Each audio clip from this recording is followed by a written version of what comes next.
Hello my lovely viewers, তোমরা সবাই কেমন আছো? আমি তো বেশ ভালোই আছি। চলো তোমাদের জন্য আবার একটা নতুন ভিডিও নিয়ে চলে এসেছি। এই দেখো, এটা একটা স্লিপলেস ব্লাউজের ওপরে করেছি, তোমরা দেখতেই পাচ্ছ।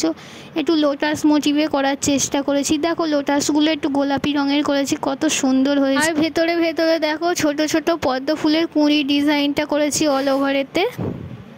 সামনেই তো পুজো আসছে, পুজোর কথা ভেবে আমি একটা পদ্ম ফুলের ডিজাইন নিয়ে চলে এসেছি তোমাদের জন্য। দেখবে পদ্ম ফুলের ডিজাইনটা কেমন হয়েছে, অবশ্যই কমেন্ট করে আমাকে জানাবে। একটু ডিফারেন্ট কাজ করার চেষ্টা করেছি। দেখো ফার্স্টেই আমি প্রাইমার হিসেবে সাদা রঙটাকে ভরে নিচ্ছি সারা পদ্ম ফুলগুলোতে।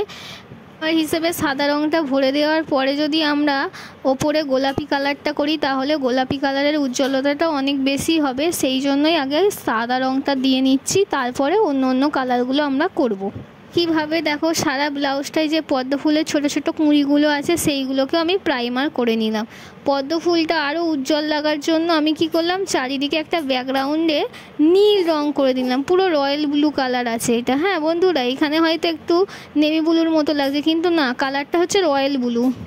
এই দেখো, আগে আমি ব্যাকগ্রাউন্ডের কালারটা পুরো ভরে নেব, তারপরে আবার পদ্ম ফুলগুলোকে একটু করে করে শেড দিতে শুরু করব। ব্যাকগ্রাউন্ডের কালারটা যত সুন্দরভাবে ভরতে পারবো, যত সুন্দর ফিনিশিং হবে, তত সুন্দর কাজটা হবে। চলো তোমাদের সঙ্গে গল্প করতে করতে দেখো আমার ব্যাকগ্রাউন্ডটা প্রায় ভরা হয়েই গেছে। এরপর আমাদের শেড দেওয়ার পালা। এই দেখো, এবার ভাবছি পদ্ম ফুলের রঙটা আমি একটু পিঙ্ক কালারের করবো, তাই লাইট পিঙ্ক কালার দিয়ে পুরো পদ্ম ফুলটা ভরে নিচ্ছি। তারপরে এর ওপর দিয়ে রেড কালার দিয়ে শেড দেবো। এক কালার দিয়ে কাজ করার থেকে একটুখানি শেড দিয়ে কাজ করলে দেখতে একটু বেশি সুন্দর লাগে। সেই জন্য রেড আর পিঙ্ক কালার দিয়ে পদ্ম ফুলগুলো করছিলাম। আবার মাঝে মাঝে হোয়াইটও দিচ্ছিলাম, যাতে পদ্ম ফুলের জৌলসটা বাড়ে। এই দেখো, তোমাদের সঙ্গে গল্প করতে করতে আমার কতগুলো পদ্ম ফুলের পাপড়ি রং করা হয়েই এসেছে। বাকি পদ্ম ফুলের পাপড়িগুলো আমি একইভাবে রং করে নেব। একটু শেড দিয়েই করার চেষ্টা করেছি বন্ধুরা, কেমন হয়েছে জানিও। এই দেখো, কথা বলতে বলতে একটা পদ্ম ফুলের রং করা হয়ে গেছে। সেমভাবে আর একটা পদ্ম ফুলের রং করে নেব। ওই দেখো, পিঙ্ক কালারটা ভরে নিলাম, তারপরে এবার শেড দেবো। কুঁড়িগুলোকেও পিঙ্ক কালারেরই করার চেষ্টা করেছি, আর হোয়াইট দিয়ে একটু শেড দিয়েছি। যেহেতু আমার ব্লাউজটা সবুজ কালারের, সেই জন্য আমি পাতাতে আর আলাদা করে সবুজ রং করব না। একটু দেখতে ভালো লাগার জন্য শুধু হাইলাইট হিসেবে সাদা রংটা দিয়ে নিয়েছি।